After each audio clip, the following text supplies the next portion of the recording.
Good afternoon, everybody. This morning, Secretary Napolitano announced new actions my administration will take to mend our nation's immigration policy, to make it more fair, more efficient, and more just, specifically for certain young people, sometimes called dreamers.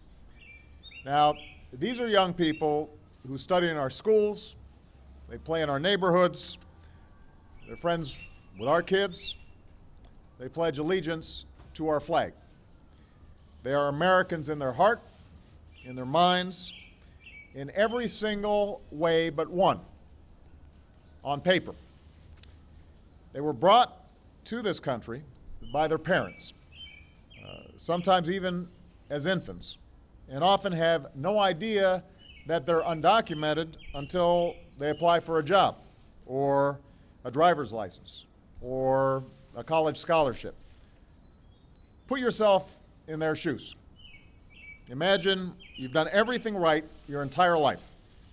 Studied hard, worked hard, maybe even graduated at the top of your class, only to suddenly face the threat of deportation to a country that you know nothing about, with a language that you may not even speak. That's what gave rise to the DREAM Act. It says that if your parents brought you here as a child, you've been here for 5 years, and you're willing to go to college or serve in our military, you can one day earn your citizenship. And I've said time and time and time again to Congress that send me the DREAM Act, put it on my desk, and I will sign it right away. Now, both parties wrote this legislation, and a year and a half ago, Democrats passed the DREAM Act in the House, but Republicans walked away from it. It got 55 votes in the Senate, but Republicans blocked it. The bill hasn't really changed. The need hasn't changed. It's still the right thing to do. The only thing that has changed, apparently, was the politics.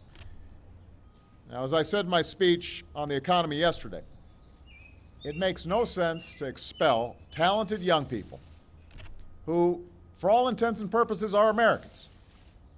They've been raised as Americans, understand themselves to be part of this country.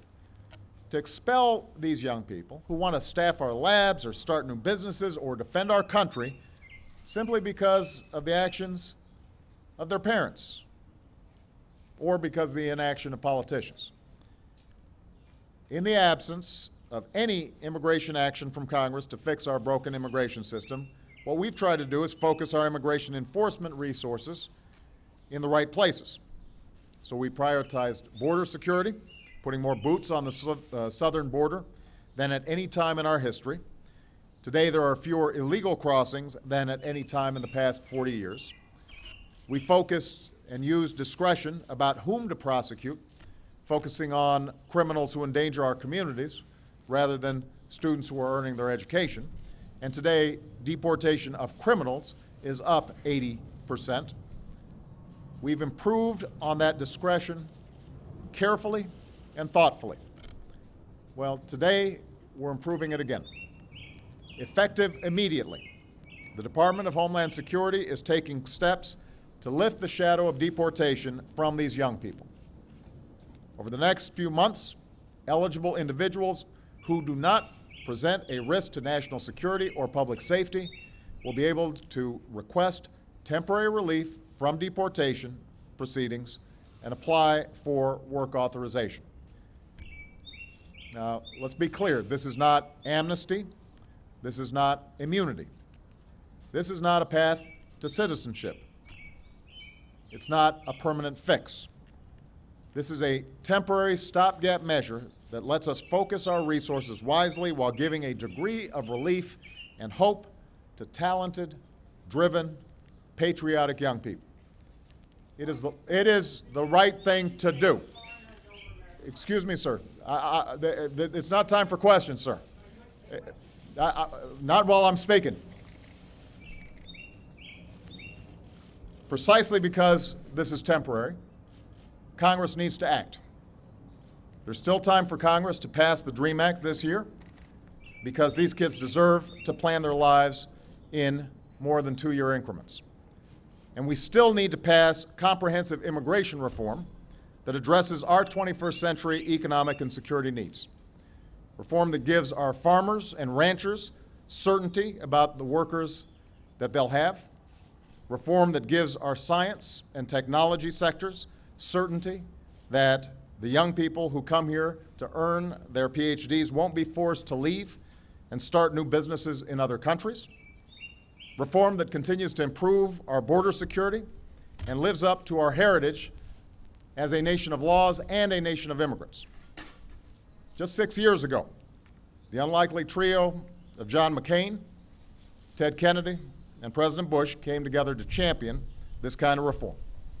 And I was proud to join 23 Republicans in voting for it. So there's no reason that we can't come together and get this done.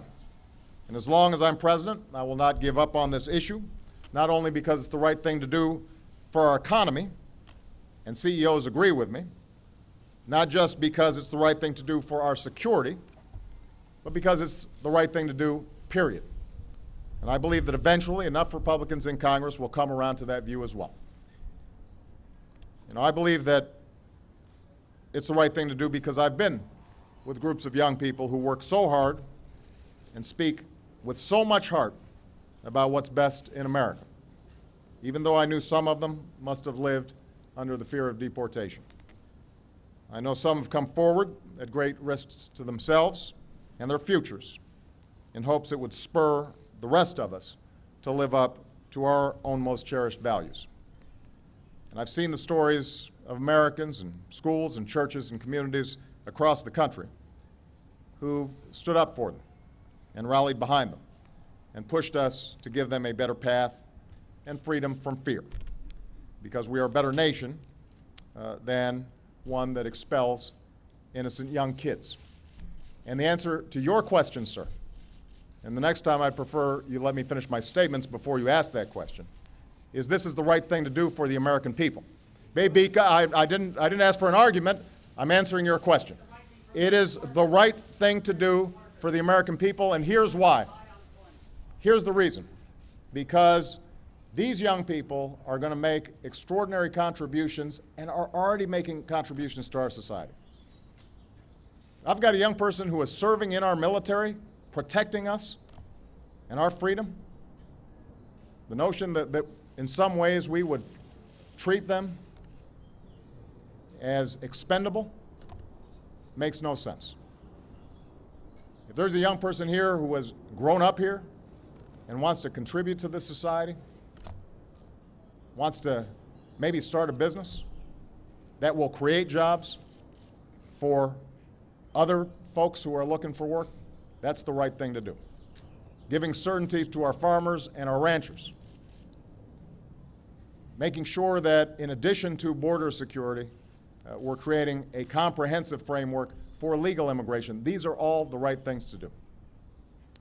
We have always drawn strength from being a nation of immigrants, as well as a nation of laws, and that's going to continue. And my hope is that Congress recognizes that and gets behind this effort. All right? Thank you very much, everybody.